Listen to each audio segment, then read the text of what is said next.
I don't know of any community that feels that they have adequately supported all of their infrastructure needs. Everybody's playing catch-up. Our infrastructure is deteriorating all across the country. Funding is just not keeping up with the need.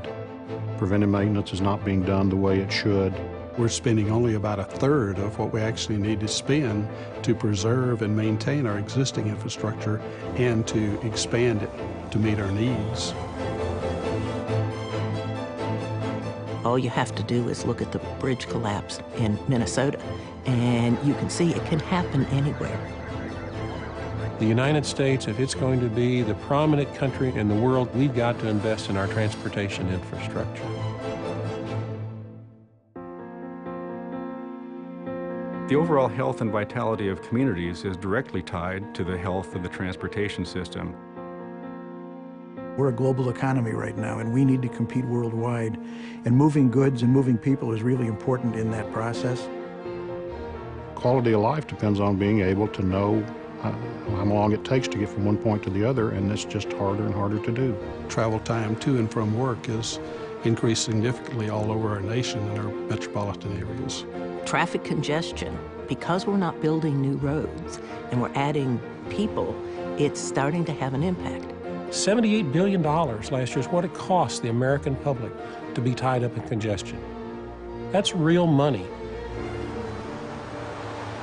It's hard to conceive someone at the end of their life suggesting that I sure wished I would have had more time to sit in some traffic jams.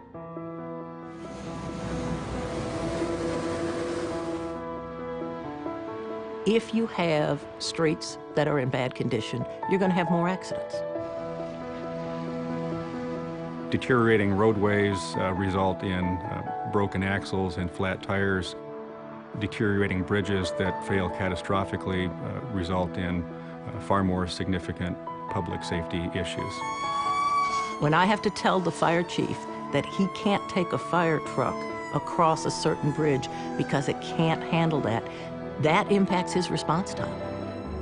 More than 1/4 of the nation's bridges are in need of some form of upgrading. Things wear out, particularly when you exceed the capacity of what they were designed for. And we need to invest in them so that we can ensure that the next generation has the same quality of life that we do. In the United States, local highways make up a significant portion of the roadway system. Most trips generate or end on local roadways. I think it goes without saying that local government certainly needs some proportionate share of the decision process. The way that funding happens right now, you have to ask many, many years in advance and get a certain road or a certain bridge on a list. And you decide that something's a higher priority. It's very, very difficult right now to get state and federal leaders to let you switch your priorities. Most roadway projects now take somewhere between 15 and 20 years to implement. So we're looking at significant cost increases just due to inflation with some of the red tape we have to go through to get projects done. We've got to look for innovative solutions. Congestion pricing. You have a toll road and you charge people more to use that during congested periods of the day. Public-private partnerships, or commonly referred to as P3. We haven't had a significant increase in the gasoline fuel tax since the 1990s.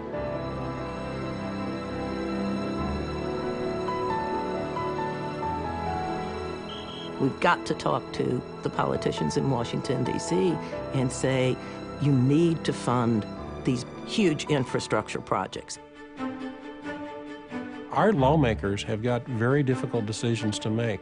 We're trying to help the public understand what quality of life is brought to them through their transportation infrastructure. And there's really a lot of good benefits to just spending money on infrastructure improvements. It's estimated that $1 billion investment in roadways produces about 35,000 jobs.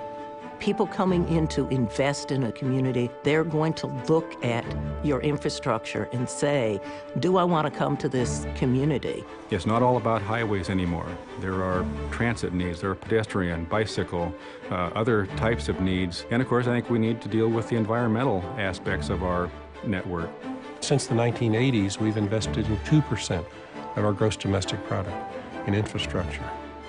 China's investing 9% of their gross domestic product in infrastructure, and India is investing 6%.